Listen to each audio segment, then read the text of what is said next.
Impress other people with using the French subjunctive. Hi and welcome to 5 Minutes French Grammar Fixes. Bonjour et bienvenue à 5 Minutes French Grammar Fixes. Aujourd'hui, today, I'm going to help you sound more fluent using the subjunctive mood, and I'm not going to explain how you change the verb into the subjunctive tense. There are plenty of quite good videos on the net for you to look at.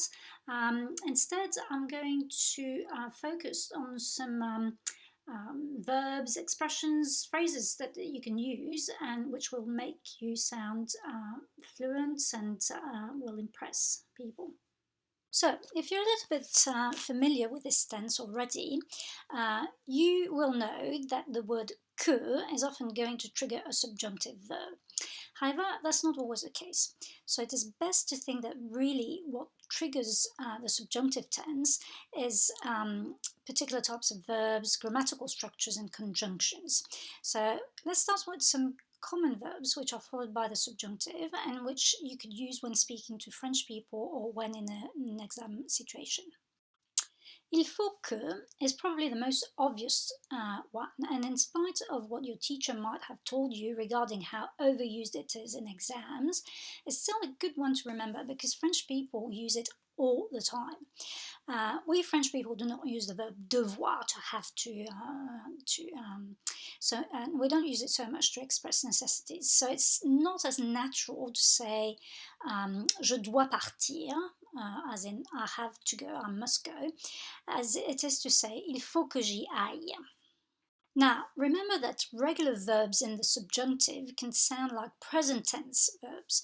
So if you want to make sure that people notice that you know about the subjunctive, it is best to use irregular verbs. And you need to learn them by heart. So here are the most common ones that you should know. Have a look at this table. Here are a few sentences that you could use in the context of a conversation or an exam using these irregular verbs. Il faut que je me mette à travailler plus dur. Il a fallu que je prenne des cours particuliers. Il fallait tout le temps qu'on soit prêt à 7 heures. Il faudrait que j'aille moins sur les réseaux sociaux. Il faudrait que je sois plus motivée. Il faudra qu'on se fasse un cinéma un de ces jours. Now, French people use the subjunctive a lot when expressing uncertainty or doubt. So look at these examples and notice how the verb penser, to think, requires the subjunctive only if it's in the negative form. Because obviously when you say, I think that she swims every day, you're expressing something you're quite sure about. There's no uncertainty or not much there. Whereas if you say, I do not think that she swims every day, there is some uncertainty and doubt. Je ne pense pas qu'elle fasse de la natation tous les jours. If you have to describe a photo in an oral examination, here are some good phrases which express uncertainty and doubt. Je ne pense pas que cette personne soit en bonne santé. Je ne crois pas qu'il soit très à l'aise. Je doute qu'il fasse beaucoup de sport. Il se peut qu'elle soit tombée de fatigue. Je ne trouve pas que ça vaille la peine. Okay, do not translate English sentences expressing your feelings and wishes word by word. For example, if you want to say, I want us to be friends again, in fact, what you're going to be saying is, I want that we are friends again. Je veux qu'on soit à nouveau amis. And think that in this case, you're expressing an opinion, a wish, a feeling.